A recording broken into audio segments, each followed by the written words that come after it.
last class we discussed about the equivalent dynamical system or dynamically equivalent system. So in which we have studied about the conditions to be the dynamically equivalent to another system. So in that concept we discussed, if we have a randomly distributed mass, we can convert that mass into a two simple point masses, and these are the three conditions. If these two masses will meet with three conditions, then both of the systems are dynamically equivalent, right? और dynamically equivalent system broadly आप क्या कह सकते हो, if you are giving the same input,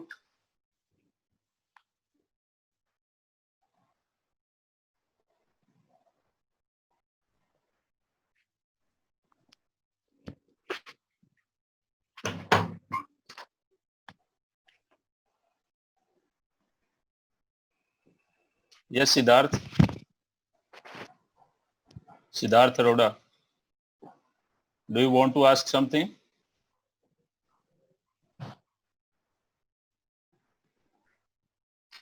अगर नहीं पूछना तो बिना मतलब ये हैंड रेज और मत करो यार, ठीक है? If you want to ask something, you can unmute yourself, then we can talk. Sorry sir, वो Okay. So we discussed about the dynamically equivalent system. If we can replace a randomly distributed mass with the help of two point masses, and these 2 point masses, if will meet these three conditions, both of the system will be dynamically equivalent system. और in general आप क्या कह सकते हो कि कोई दो system है, आपके पास एक सिस्टम, उसको आपने कुछ इनपुट दिया and you got this type of output, ठीक है? This is your output. Now you change the system, आपने सिस्टम चेंज कर दिया, but you still giving the same input to that system and you are getting same output, right? Input same है, output same है, but system आपने change कर दिया, still you are getting the same output. Both of the system is known as dynamically equivalent system, and in this system we are talking about the same dynamics. So both of the system will give us the same dynamical effect, right? So both of the system are dynamically equivalent. अब अगर ये condition fulfil नहीं करते हैं, ठीक है, इनमें से कोई भी एक कंडीशन हम चेंज कर देते हैं, ठीक है, तो उसकी डायनामिक्स क्या होगी, चेंज हो जाएगी, ठीक है? उस चेंज डायनामिक्स को हम कुछ इनपुट ऐसा कर दें या कुछ लगा दें कि जो आउटपुट हमें मिल रहा है वो सेम मिलता रहे हमें, ठीक है? तो उस कंसेप्ट को हम पढ़ने वाले हैं आज. So that concept in the case of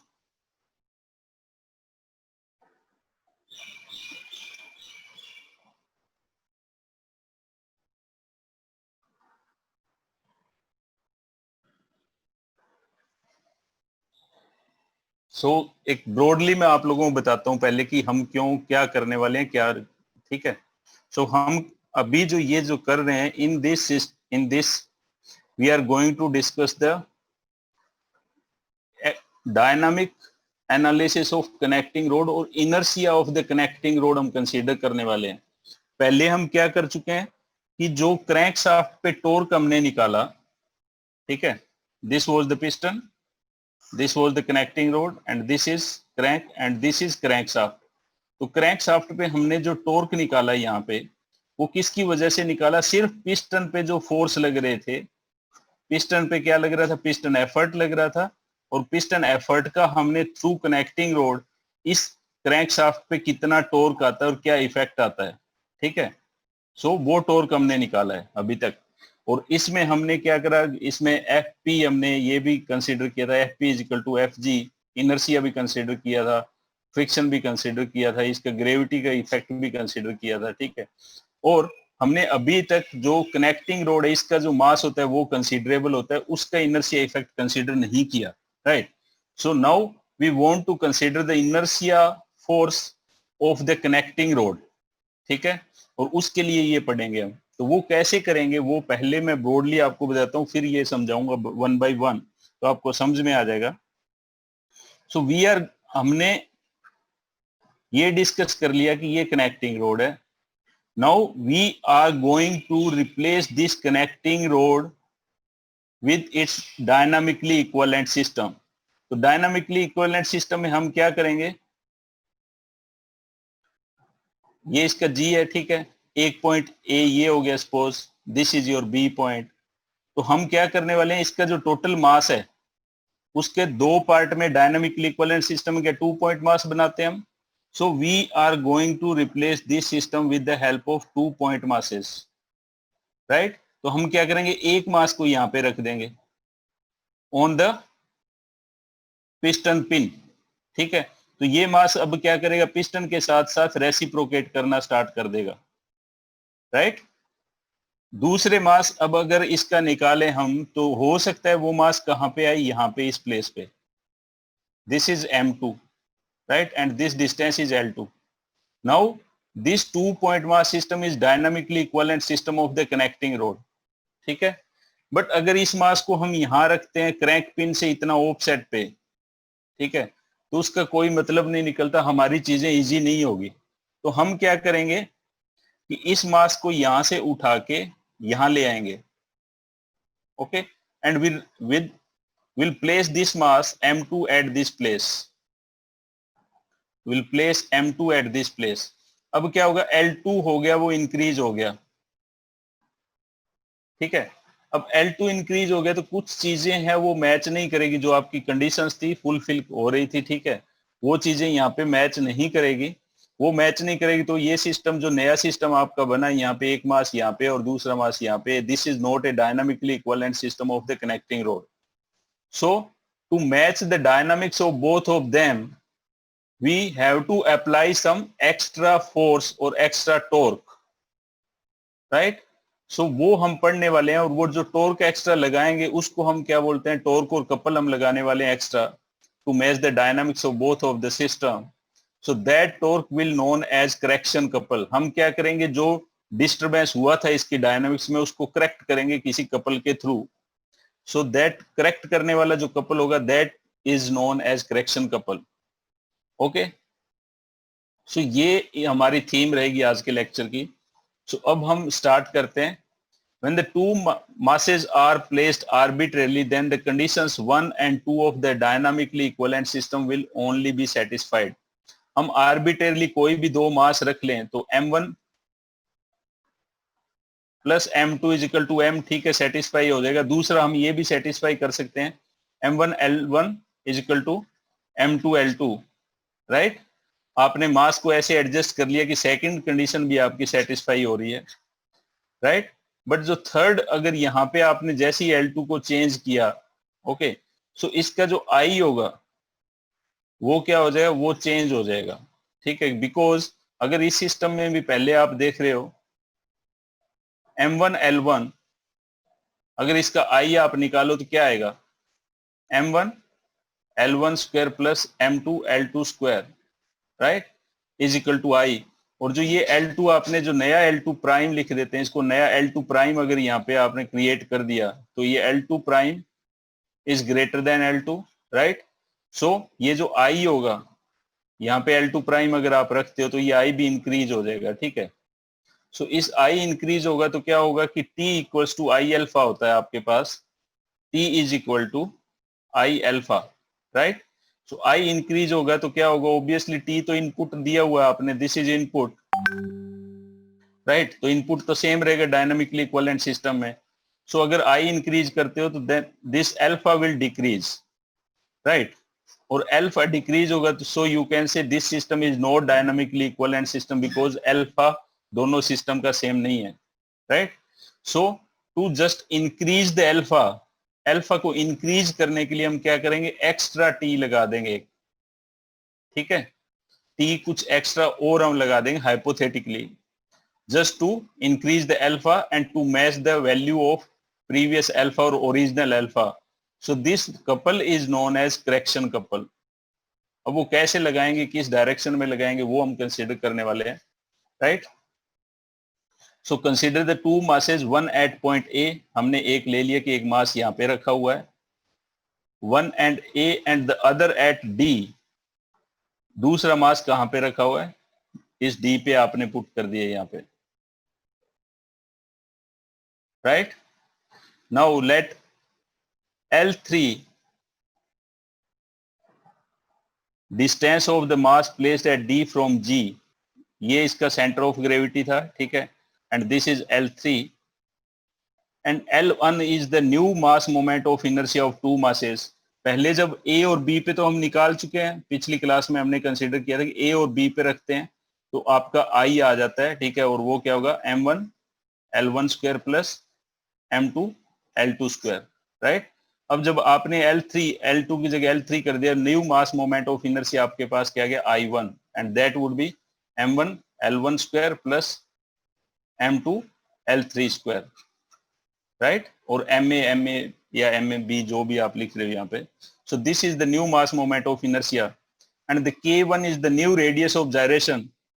इसका अगर हम यहाँ पे M1 या MK1 रखते हैं यहाँ पे K1 स्क्वायर, तो जो नई रेडियस ऑफ जायरेशन आएगी इसको यहाँ पे रिप्लेस करने पे, सो that is K1। I is the mass moment of inertia of dynamically equivalent system. So this is the I and which is the of dynamically equivalent system. We know that the torque required to accelerate the body, ठीक है, ये जो object था इसको अगर हम एक्सीलेट करना चाहते हैं तो T इक्वल टू क्या था, I अल्फा होता है, राइट, और I क्या लिख सकते हैं, MK स्क्वायर लिख सकते हैं, तो MK square multiplied by alpha. Similarly, the torque required to accelerate the two mass system placed arbitrarily, means जैसे आर्बिट्रेरी हमने पुट किया मास यहाँ पे, एक डी पे रख दिया हमने और एक ए पे रख दिया, ठीक है, ए और बी है वो तो क्या डायनामिकली इक्विवेलेंट सिस्टम, बट ए और डी डायनामिकली इक्विवेलेंट सिस्टम नहीं है, हमने आर्बिट्रेरी ऐसे ही रख दिए दो mass. So to accelerate this system we require T1, right, and that would be I1। I1 is the mass moment of inertia of A and D masses, two mass system है इसका, विच is I1 alpha, okay, और K1 अगर इसकी radius of gyration आप लेते हो, this becomes MK1 square multiplied by alpha, right. Now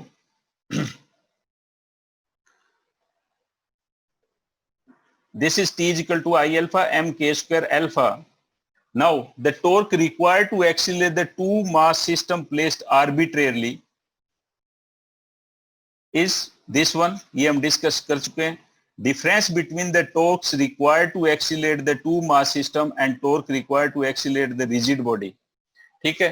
अब यहाँ पे जो रिजिड बॉडी को आप जब कर रहे थे या डायनामिकली इक्विवेलेंट सिस्टम को एक्सीलेट कर रहे थे तो आपको क्या चाहिए, T, ठीक है, और आर्बिट्रेरी जो A और D पे जो मास रखे हुए हैं, ओके, तो इसको एक्सीलेट करने के लिए क्या चाहिए आपको, T1।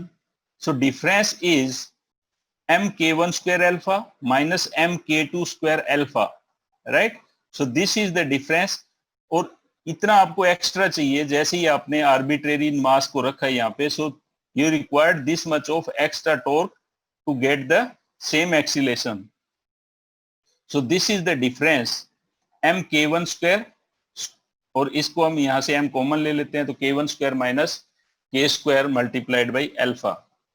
Now this difference of the torque is known as correction couple, right? अभी हमने डिस्कस किया कि हमें पहले जो डायनामिकली इक्विवेलेंट सिस्टम और rigid body both are same thing, because dynamically equivalent system and rigid body both are same thing. So आप कहते हो कि रिजिड बॉडी या टू मास सिस्टम जो ए बी मैंने निकाला है यहाँ पे, उसको एक्सीलेट करने के लिए मुझे कितना टॉर्क चाहिए, T, I अल्फा, राइट। अब जैसे ही आपने आर्बिट्रेरी रख दिया एक ए पे और बी पे, तो आपको कितना टॉर्क चाहिए, T1, and which is I1 multiplied by alpha, right. So अब यहां से जो I1 है, अगर हमने ये कहा कि I1 है, अगर वो इंक्रीज होता है डिक्रीज होता है तो अल्फा क्या इंक्रीज और डिक्रीज होगा, right. So just to match both of the alpha previous और after putting the masses arbitrarily, we have to get the same alpha, right, क्योंकि डायनामिक्स आपको मैच करवानी है, ठीक है। सो आपको जो डिफरेंस आया T में उतना डिफरेंस आपको लगाना पड़ेगा उस पे, ठीक है। सो आप क्या करेंगे, T1 माइनस T निकालेंगे, जितना इन दोनों का डिफरेंस आता है डेल्टा T और TC लिखोगे आप, या कुछ भी लिख सकते हैं इसको, ठीक है। So that is known as correction couple. अब वो लगाना कैसे है, कहाँ लगाना है, वो डिस्कस करेंगे हम। यस सुप्रीत। सर जो जो सर टी के अंदर टॉर्क, अप्लाइड टॉर्क के अंदर डिफरेंस आ रहा है सर, वो सिर्फ और सिर्फ एल की वजह से आ रहा है ना, वो जो अल्फा है वो तो सेम ही रह रहा है ना। नहीं, वो डिफरेंस आ रहा है, वही मैं कह रहा हूँ कि डिफरेंस अगर सेम अल्फा आपको लेना हो तो कितना डिफरेंस लगाना पड़ेगा आपको। वो सर वही मैं कह रहा हूँ कि वो डिपेंड जो कर रहा है वो सर लेंथ पे डिपेंड कर रहा है ना, K1 और के नहीं, पे। लेंथ पे क्या चीज डिपेंड करती है ये बताइए, लेंथ पे क्या चीज डिपेंड करेगी? अगर लेंथ चेंज करता हूँ, लेंथ नहीं डिस्टेंस चेंज करता हूँ मैं, जी हाँ से वही अगर मतलब। बी की यहाँ से डिस्टेंस L2 है, ठीक है, और इसको L3 पे मैंने पुट कर दिया, ठीक है, तो क्या चेंज हुआ? L3 चेंज हुआ, और L3 हाँ चेंज सर। होने से क्या हो गया? I चेंज हो गया, ठीक है। Yes sir. I चेंज हुआ तो अब इनपुट तो आप सेम दे रहे हो ना, आप इनपुट के साथ, तो क्योंकि इंजन में तो आप कुछ नहीं कर रहे, इंजन से जो फोर्स आ रहा है वही आ रहा है, right? So you are giving the same input, but I क्या हो गया? इंक्रीज हो गया। आई इंक्रीज हो गया तो क्या अल्फा डिक्रीज होगा? यस और no? Yes sir. Right, alpha decrease होगा तो आपका, जब अल्फा डिक्रीज होगा तो इट मीन सिस्टम है वो डायनामिकली इक्विवेलेंट सिस्टम रहा नहीं। जो इफेक्ट ओरिजिनल कनेक्टिंग रोड का आ रहा था, वो अगर मैं एक मास क्रैंक पिन पे रख देता हूँ और एक पिस्टन पे रख देता हूँ, ठीक है, और मैं एक्स्ट्रा कुछ भी नहीं करता हूँ वहां पे, तो वो सेम इफेक्ट नहीं देगा। जो उसके इफेक्ट आने चाहिए वो आएंगे नहीं, क्योंकि अल्फा अब क्या हो गया? कम हो गया। तो अल्फा कम हुआ तो अल्फा इंक्रीज कैसे होता है? T is equal to I alpha, ठीक है। तो टी मैं ज्यादा लगा दूं, अब आई तो मैंने इंक्रीज कर दिया, बट टी को भी इंक्रीज कर दिया, then I can get the same alpha. Yes और नो? Okay sir. ठीक है। ठीक है अब वो सर। जो टी इंक्रीज हुआ, कितना इंक्रीज करना पड़ेगा? वो इतना करना पड़ेगा आपको, इन दोनों का जो डिफरेंस आया, ठीक है, ठीक है सर। तो वो जो डिफरेंस है that is known as correction couple. अब वो लगाना ठीक। कैसे पड़ेगा? कि जैसे सपोज आपके पास ये सिस्टम है, राइट, अब आप इसका जो अल्फा की डायरेक्शन है वो हमने डिसाइड करी थी कि this is five and this would be the direction of alpha. Yes और no? Yes sir. Right, if this is the direction of alpha, तो अल्फा डिक्रीज हुआ तो इसको वापस इंक्रीज करने के लिए मुझे जो करेक्शन कपल लगाना पड़ेगा वो किस डायरेक्शन में लगाना पड़ेगा? अल्फा की डायरेक्शन में लगाना पड़ेगा, राइट सर। राइट। सो यहां से जब इधर जो मुझे करेक्शन कपल लगाना पड़ेगा वो टी सी लगाना पड़ेगा, और वो कितना होगा? इसके इन दोनों के डिफरेंस के बराबर। अब जब मैं इतना एक्स्ट्रा अगर टॉर्क लगा दूं तो अल्फा मैंने वापस इंक्रीज कर दिया, ठीक है, वापस इंक्रीज कर दिया, इट मींस दो सिस्टम मैंने यहां जो मास रखे थे उनका अल्फा डायनामिकली इक्विवेलेंट सिस्टम और जो कनेक्टिंग रोड थी उसके बराबर हो गया, ठीक है। अब ये जो है, अब ऐसा तो होता नहीं है कि हम इंजन के अंदर जाएं और क्रैंकशाफ्ट कनेक्टिंग रोड को पकड़ें और उसको ऐसे टॉर्क लगा दें, ऐसा तो नहीं होता, ठीक है। तो ये सिर्फ एनालिसिस करने का एक हाइपोथेटिकल मेथड है। भी ऐसा अगर हम करें तो हमारे पास इफेक्ट आ जाते हैं, उसके इफेक्ट क्या आएंगे? अब ये जो टी है ये कैसे, this T can be created by two parallel forces, yes और नो? जो यस बोलता सर। जा रहा हूं, अगर किसी को पूरी क्लास में किसी को डाउट हो तो वहीं पे your raise your hand, we can talk. This T can be created by two parallel and equal forces, those are acting in opposite direction, right? अब इधर अगर टी मुझे, जस्ट 1 मिनट, अभी मैंने कोई कंसेप्ट यार कंप्लीट ही नहीं किया, बीच में कहां आपको डाउट आ गया? यस त्रियंबक? जो चीज आपने अभी तक एक्सप्लेन करी, इसका मेन यही है ना, हम अल्फा को सेम रखना चाहते हैं इसलिए हम करेक्शन टॉर्क निकाल रहे हैं। यस, अल्फा को सेम रहना चाहिए। क्या होता है कि अभी मैंने, अगर आपको थोड़ा बहुत समझ में आई चीजें, ठीक है, तो क्या है कि अगर मैं जो कनेक्टिंग रोड है, this is your connecting road, इसको अगर मैं डायनामिकली इक्विवेलेंट सिस्टम बनाऊं तो दो मास आते हैं मेरे पास, कहां पे? एक तो पिस्टन पे रख दिया मैंने यहाँ पे, और दूसरा कहीं यहाँ आ गया, ठीक है। तो बट इस यहाँ पे मास रखने का कोई मीन बनता नहीं है, ठीक है। इस मास को अगर मैं उठा के यहाँ ले आऊं तो इजी हो जाएगी मेरे लिए चीजें, ठीक है। जैसे यहाँ लेके आया तो उसकी डायनामिक्स चेंज होगी, और डायनामिक्स चेंज क्या होगी? अल्फा कम हुआ। अब अल्फा तो सेम चाहिए हमें, इफेक्ट अगर सेम लेना है तो उस अल्फा को एडजस्ट करने के लिए हम कुछ कपल लगाएंगे, and that couple is known as correction couple. वो लगाएंगे कैसे और उसके आफ्टर इफेक्ट क्या होंगे वो डिस्कस करेंगे अब, right? Yes sir. So this torque, this TC can be created by two equal and opposite forces, equal, opposite and parallel forces, right? अब अगर इधर मुझे T क्रिएट करना है तो मैं क्या कर सकता हूं कि दो फोर्स ले लेता हूं। सपोज एक तो Fy मैंने यहां लगा दिया क्रैंक पिन पे, और एक Fy मैंने यहां लगा दिया, y डायरेक्शन में दो फोर्स लगा दिए मैंने, ठीक है। अब ये जो दोनों फोर्स है ये मिलके एक टॉर्क क्रिएट करेंगे, और वो क्या होता है टॉर्क? फोर्स मल्टीप्लाइड बाय उनके बीच जो परपेंडिकुलर या मिनिमम डिस्टेंस होती है वही होता है, ठीक है। तो अब यहां अगर मैं ये डिस्टेंस निकालना चाहूं, दिस डिस्टेंस, तो वो कितनी होगी? अगर क्रैंक की लेंथ आपके पास L है तो कितनी होनी चाहिए? L cos alpha, yes or no? Yes, sir. If this is L and this angle is phi, right? So this distance is L cos phi, right? So हम कहते हैं कि ये जो Fy हम ऐसे लगाएंगे कि this will create a TC। तो इसका अगर हम निकालें कि TC को कितना, हम Fy L cos phi से हम निकाल लेंगे, हमने क्रिएट कर दिया है TC। तो TC का मैग्नीट्यूड तो मैं पहले निकाल चुका, ठीक है। And that magnitude is m k1 square minus k square multiplied by alpha। This is the TC, magnitude of TC, ठीक है। तो मैं इस TC की जगह ये पुट कर दूंगा मैं, ठीक है, ये चीजें, ठीक है।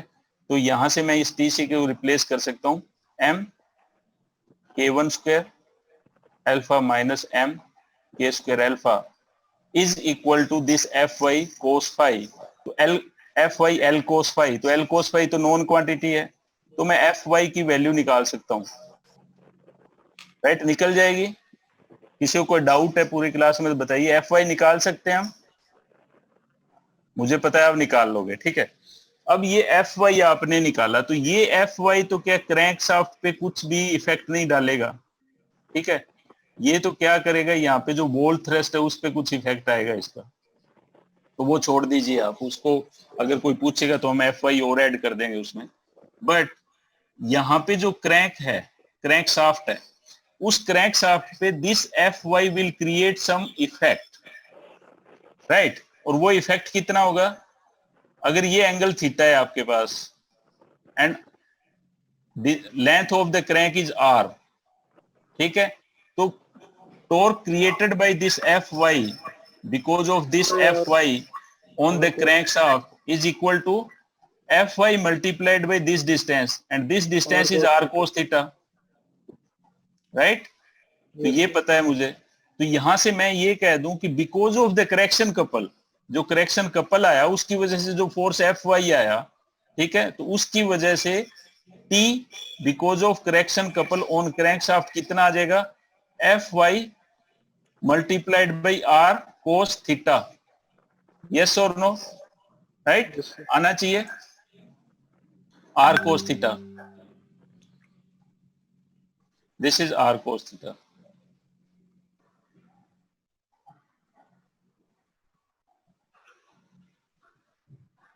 तो ये तो हमने निकाल लिया, ठीक है। बट एक अब ये हमने निकाल चुके हैं, राइट?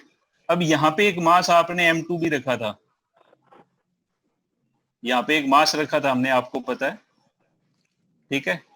M2 ले लेते हैं, तो इस मास का mg भी लगेगा इस पे, इस पोर्शन पे, and that mg will act in this direction, yes or no?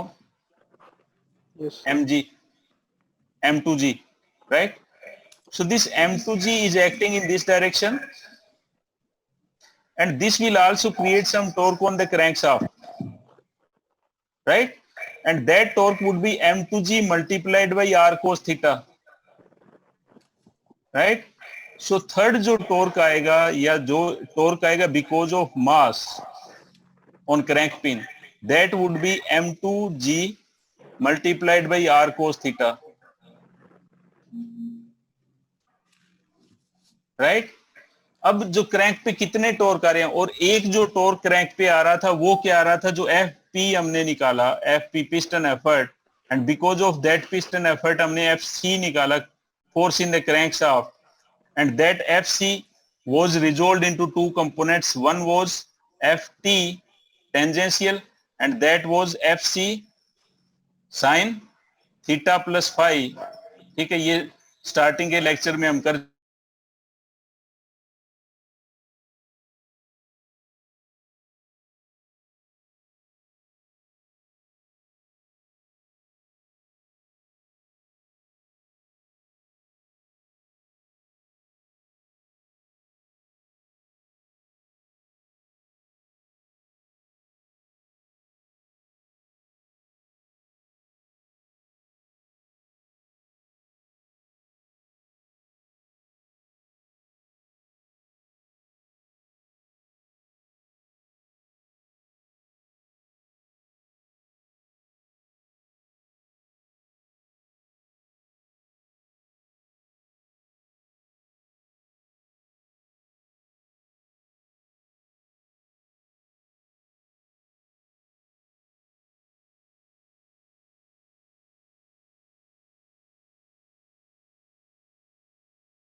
This is joint और यहाँ पे एक फोर्स लगा देता हूं मैं कुछ F, ठीक है। तो इस F की वजह से अगर ऐसा होता, ये फंडा अगर सही होता, ठीक है, एक्शन रिएक्शन, तो इस F की वजह से इसमें तो एक में तो टेंसाइल आना चाहिए, एक में कंप्रेसिव आना चाहिए, बट ऐसा तो नहीं होता, दोनों में कंप्रेशन ही होता है, इसमें भी और इसमें भी। अगर ये पिन जॉइंट यहाँ पे है, ठीक है, तो हम क्या करेंगे, इसमें जो फोर्स आएगा, suppose this is A, this B and this is C, तो एफ ए बी और एफ बी सी में आएगा। अगर ये सिमेट्रिक है, सेम लेंथ है, तो दोनों सेम होंगे, ठीक है। तो आपको बुक को देख के कंफ्यूज नहीं होना है, कोई भी फंडा आपको कोई देता है तो वो कंफ्यूज नहीं होना है, ठीक है। इसकी वजह से बुक में जो है एक मिस्टेक है सिर्फ साइन की, तो क्या होगा कि because of F Y correction couple जो आपने क्रिएट किया, उसकी वजह से भी एंटी क्लॉकवाइज आ रहा है, और M2G की वजह से भी क्या क्लॉकवाइज आएगा, एंटी क्लॉकवाइज आएगा, ठीक है। और जो क्रैंक पिन एफर्ट होता है FT, वो पिस्टन से जो फोर्स ट्रांसफर होके आता है, उसकी वजह से जो है वो क्या क्लॉकवाइज आ रहा है, ठीक है। तो अगर रिजल्टेंट आपने निकालना हो तो आप क्या करेंगे, दिस माइनस दिस, ये प्लस रहेगा, ये दोनों माइनस रहेंगे, तो ये effective torque on the crankshaft आ जाएगा ये, ठीक है। इसमें कोई डाउट है तो किसी को पूछिए आप।